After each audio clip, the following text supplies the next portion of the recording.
naka def yow foo joxee mbaa defu da suma tool balaa wari woon man de man faa tëhi man yaa ngi toog di daa dégg son man faa tëhi di man suma tool bi fa booy baaxatul xanaa doo dee use engrais fertilizer man loolu yow wuti ko foofu faa tëhi dem ca dépôt ba dafa wuti fa sori gis nga mbayum léegi boo amul fertilizer du baax de engrais kenn jëndeetu ko ci def boo ko jëlee ci dépôt foo koy amee kay yaa ngi doog a ñëw xam nga Reliance banque bi ñuy wax Reliance faa koy dégg waaw kay gis nga boo demee Reliance ci boppam foofu ngay fayee saako yi nga bëgg nu mu toll nga fay ba pare ñu jox la sa receipt gis nga receipt boobu ñu lay jox moom ngay yóbbu nag ca dépôt ba kon fu ne ko dem ci dépôt ba te yóbbu la kay doo ko am déedéet fu ne su ma jógoon su ma xaalis ba dem ci dépôt ba du ma am déedéet doo am foog nga dem Reliance fay ba pare waaw soo ko dem nag ak sa receipt ca dépôt ba waa Gambia Granite Corporation lii la ñu wax yow fi ne fa nga jëm ni la waaw fa laay dem bi kon kay ni jàmm jox la nga jëndaaleel ma ay yow ma de fi di saako doon yàgg te duma ko xam maa la ko wax de boo xàggee jëndaaleel ma mbokk yi nii lañ ko bëggee waa Gambia Granite Corporation ñu ne saako engrais $700 dong lay jar muy $200 rek yomb na lool daw leen Reliance bu leen gën a jege si PMS tam dañuy jaay comme ni ko Reliance di jaayee boo fa demee dinañ la jaay te engrais bii pour réew mi kese la bëgguñ mu génn réew mi.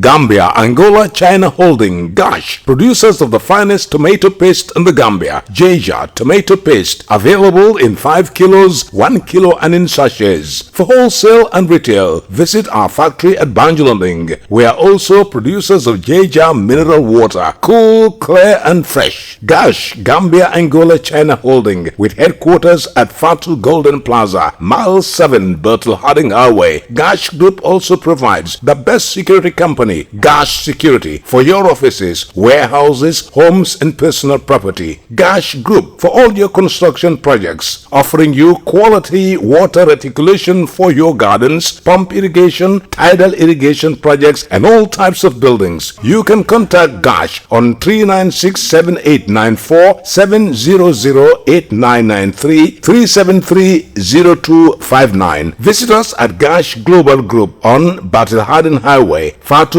Golden Plaza. Our website www.gashglobal.com. Gambia, Angola, China Holding, Gash.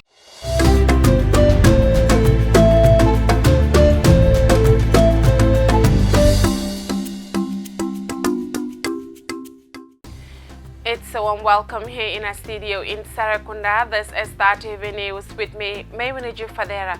In the headlines tonight, a challenging period, but Gambia united against it, Barrow tells Commonwealth.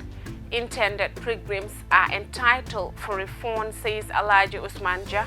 The Attorney General and Minister of Justice Batambedu has resigned. Restaurant, bars and nightclubs owners not happy with the formation of a new association. Information Bill report considered for amendment by National Assembly members. On the international scene, DR Congo police used tear gas on protesters outside Parliament, New York area to quarantine visitors from US coronavirus hotspots. Russia Putin hails Soviet role in World War II at military parade. Well, those were the headlines, and now the news in details.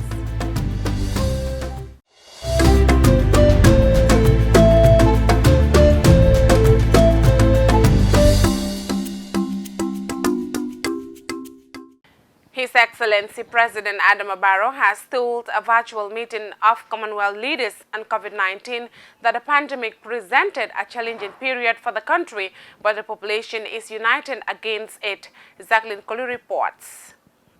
The Gambian president further informed the meeting that the country has registered over 40 confirmed COVID-19 cases so far as he delivered his statement to the meeting themed Sharing Solutions in Challenging Times. While most of the infected persons have recovered, but unfortunately, 2 lives have been lost. However, we cannot rest on our laurels. There is a lot more to be done, with a lot of resources still needed to contain the virus. He added that the country continues to be vigilant by increasing awareness and observing all relevant guidelines.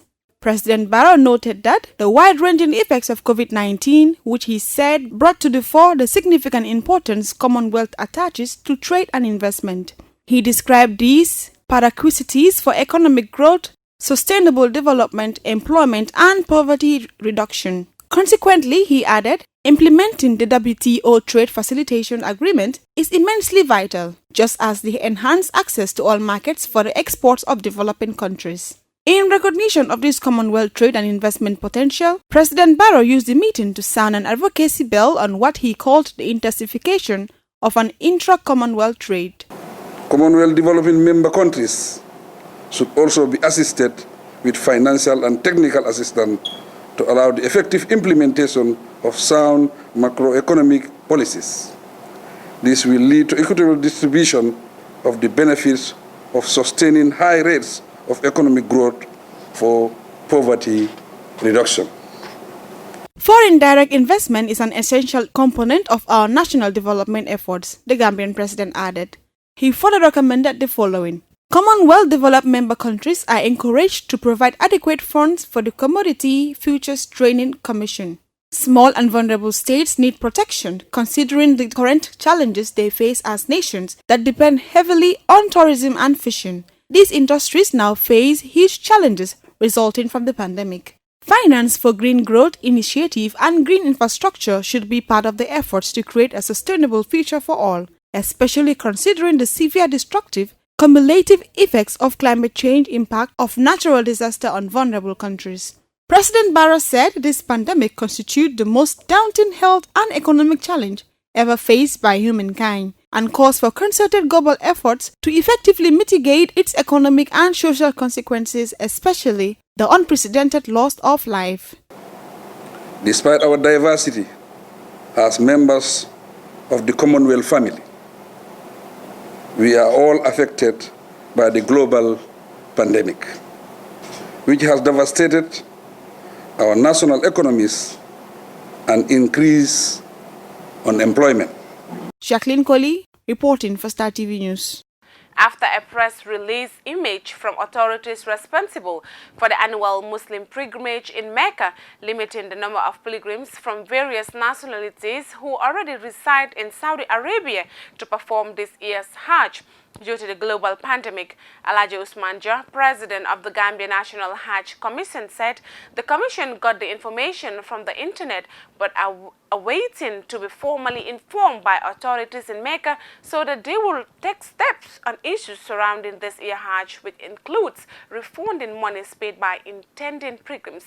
Dara Cham has the rest of the story. Saudi Arabia Ministry of Hajj and Umrah on Monday issued a press release stating that only a limited number of pilgrims from various nationalities who already reside in Saudi Arabia will perform this year's Hajj due to the global pandemic.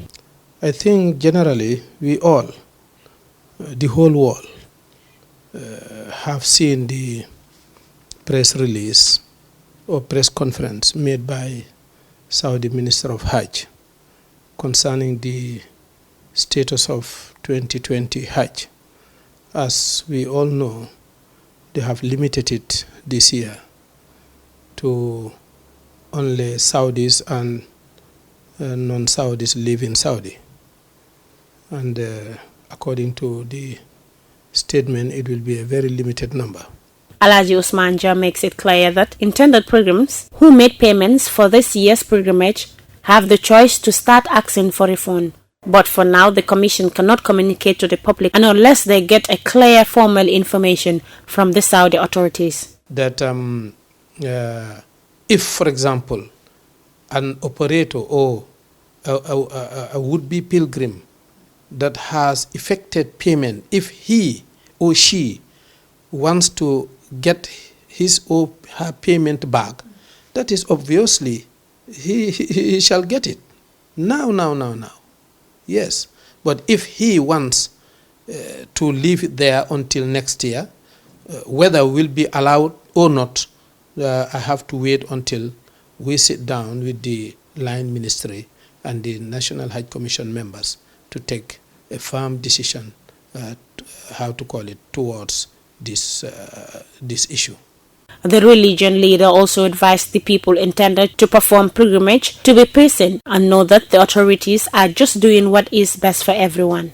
The number of coronavirus cases in Saudi Arabia has exceeded 160,000 with 1,307 deaths following a rise in new infections over the past 2 weeks. Reporting for Star TV News, I am Dado Cham. The Attorney General and Minister of Justice Batam Bedu has resigned as the country's chief legal advisor, a position he occupied since the change of government in 2017. Our source confirmed that he is leaving because of a new job he is expecting to start soon. Batam Bedu could not be reached for comments after many calls placed on his mobile phone. Many Gambian bars, restaurant and nightclub owners are not impressed with the way the formation of the association took place. They voiced out their opinions during a press conference with the media, alleging so many lapses that happened during the process of the formation. Binta Koli has the rest of the story. Speaking at the gathering, Honorable Benjamin Robert, advisor to the newly formed group, said many things have to be considered in order to form an association, which according to him every living soul that is engaged in works related to the association should not be left out, as they have all the rights to enjoy the privileges. There are certain things that should be realized. You just don't form an association just because you want to form an association. I used to manage this industry, both at the level of the GT board and as a minister. So I know what is at hand, and I know what needs to be done. And this is why we're saying that if we're going to form an association that is going to live up to expectations, from the onset, every single member must see itself in that association, must have been seen to have participated, their input recognized, and then we agree on a general objective in terms of what are we going to pursue as an association. And in that way, you are actually helping the regulators of the industry to do their work properly. And at the same time, you can also realize economically and financially other benefits that you as standalones would never realize. These are realities of the game of this industry. Mr. Roberts also gave a brief explanation on the strategy of the association. So we thought that we make these things clear for you to know what our strategic intent and what is the direction that we're expecting to take henceforth. Lamin Silla, who was part of the association but later resigned, said he cannot be part of an association or even continue being part of the executive that is not inclusive. And according to him, he was not even present when the selection of the executive was done, because he was called on the phone and was told about his selection. He added that he made many attempts to bring the two parties together, but nothing comes out of it. For that being the case, he tendered his resignation letter. So when I came to that meeting, after 2 meetings, I told them that after talking to some of the members, which I think they are key players within the industry, and I realized that none of them have been informed. So after they giving me their side of the story, the next meeting we had with the RNBA, I told them that we have some concerned people within that, informed me that they have never been told about this association and never been written to. So what I did was to talk to some of them, and then when they formed that group as petitioners, I signed on that petition, because I think, seriously, if you are going to organize any organization, it has to be all-inclusive. And I don't want to be part of any organization or association that is not all inclusive. So for that matter, I was tasked to be part of the groups to try to bring the two groups together. We have a very faithful meeting, fruitful meeting for that matter, and then to try to bring the two, all these groups together to become one association. And after that meeting, we tasked the interim chairman and the chairman of that other association to try to come up together. And without no results on that, I just felt that I will never be part of any association that is not inclusive. So for that matter, I tender my resignation. Many were with the view that the newly formed association was not formed accurately and that many of its members are not Gambians. For Star TV News, I am Binta Kuli. The report of Select Committee on Education, Training and ICT on the Access to Information Bill 2019 was read by the Vice Chairman of the committee, Honorable Alhaji Mbow, before the National Assembly today. The report was conceded for amendment by honorable members of the National Assembly. Dada Cham has the rest of the story. Following the second reading of the Access to Information Bill 2019 on the 5th of December by Honorable Abubakar M. Tambedu, the Attorney General of the Ministry of Justice, the Select Committee was tasked to review the bill, consult relevant stakeholders and report back to the Parliament its findings and recommendation on the draft bill. The bill seeks to provide the framework of ordinary Gambians to access public records and information held by public authorities or by persons providing services for them, to provide for the procedure to obtain access to that information. In the line with international standard, the bill also provided necessary exceptions to the right to access that should be limited and specific, though the bill intends alliant protests and provinces of individuals with respect to personal information about themselves held by public bodies, medical records and communication with legal practitioners, as well as security-sensitive information for law enforcement and the defense of the state. The bill provides for the setting up of an independent commission to ensure that a decision on the disclosure of government information should be reviewed independently. The committee said they have engaged some key stakeholders in relation to the bill and noted their opinions and recommendations. The stakeholders that were engaged including the Ministry of Information, Communication and Infrastructure, the Gambia Press Union, the Gambia Federation for Disabled, Westminster Foundation for Democracy, and representatives of different media institutions. The committee recommended that the duties and responsibilities of the proposed commissioners be placed under a special directorate at the National Human Rights Commission with the same right and responsibility. The report says the Access to Information Bill should be passed with the recommended amendment. Honorable National Assembly members voted to consider the report which amendment. Reporting for Star TV News, I am Dada Cham. Well, we'll now take a short commercial break. Please stay tuned. We'll be right back.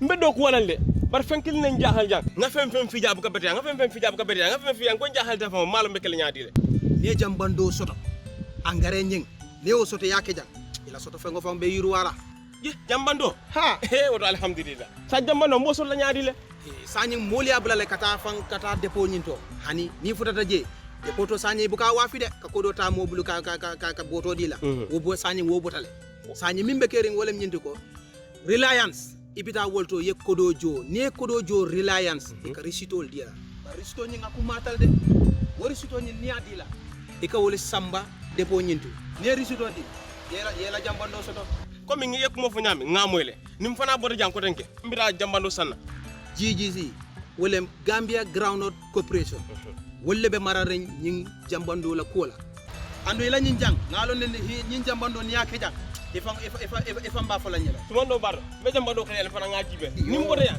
mbita wolto mbita sekro direct nim tara ye rek be jambando sanna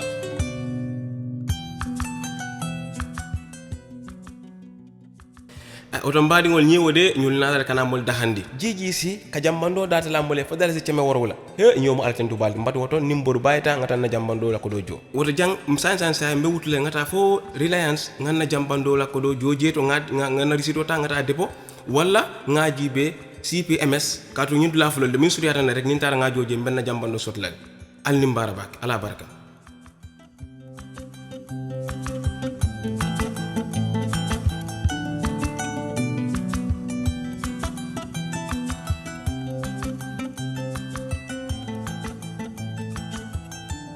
Hey, alhamdulillah. Nyomo ala tan dubal.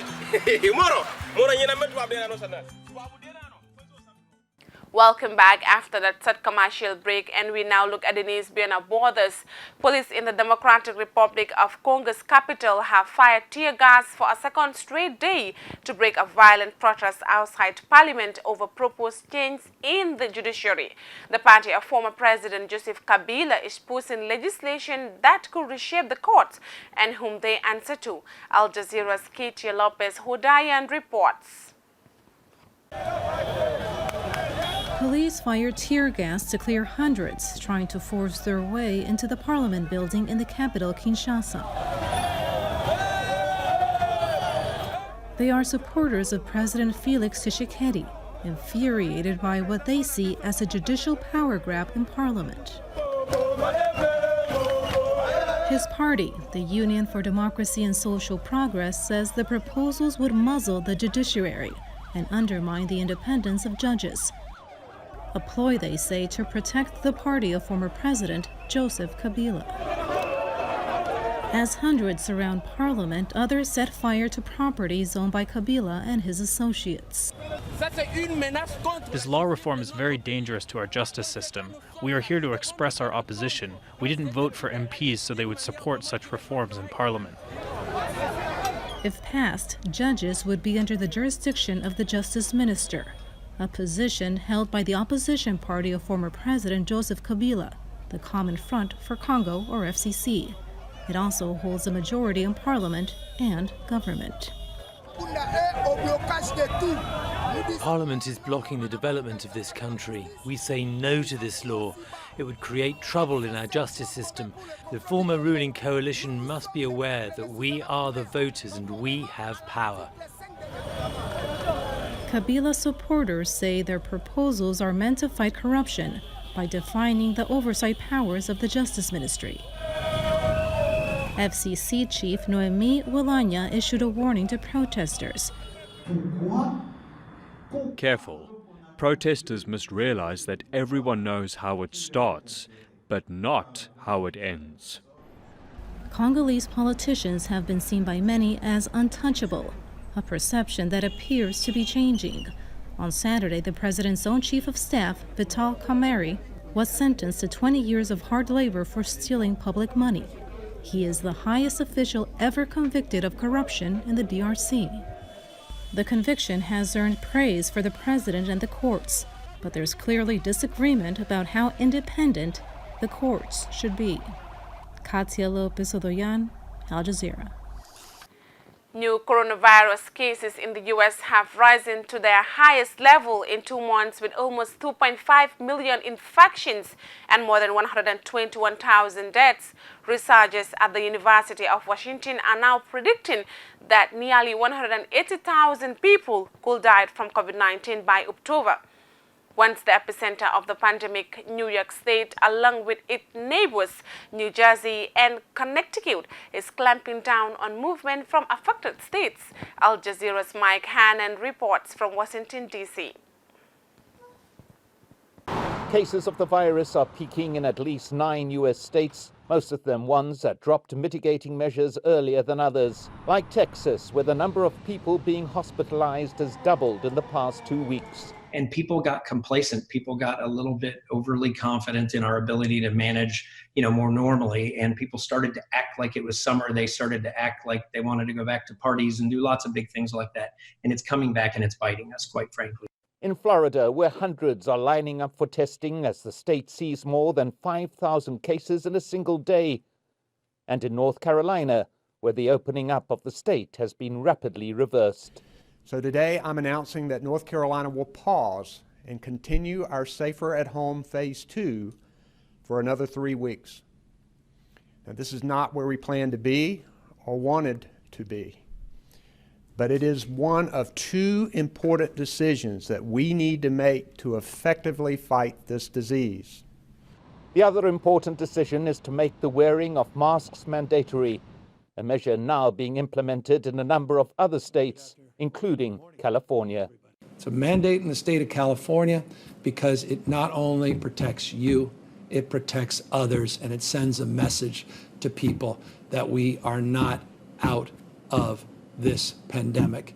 President Trump continues to appear in public without a mask, as do most of his supporters. And there's an emerging political aspect to the spread of the virus. Based on population, Republican-controlled states are recording new cases at twice the rate of those governed by Democrats. Once the epicenter of the pandemic, New York State, along with its neighbors New Jersey and Connecticut, is clamping down on movement from affected states. So we're announcing today a joint travel advisory. People coming in from states that have a high infection rate must quarantine for 14 days. This is a smart thing to do. We have taken our people, the 3 of us, these 3 states, through hell and back. And the last thing we need to do right now is to subject our folks to another round. The surge in infections is yet again impacting on the New York Stock Exchange. Stocks slumped in rueful recognition that with one model predicting 180,000 deaths by October, this pandemic is far from over. Mike Hanna, Al Jazeera, Washington. Delayed more than a month by the coronavirus pandemic, Russia has staged Victory Day military parades to commemorate the defeat of Nazi Germany in World War II. And for President Vladimir Putin, the patriotic displays represented much more than a change to remember past sacrifices. Al Jazeera's Sonia Galago reports.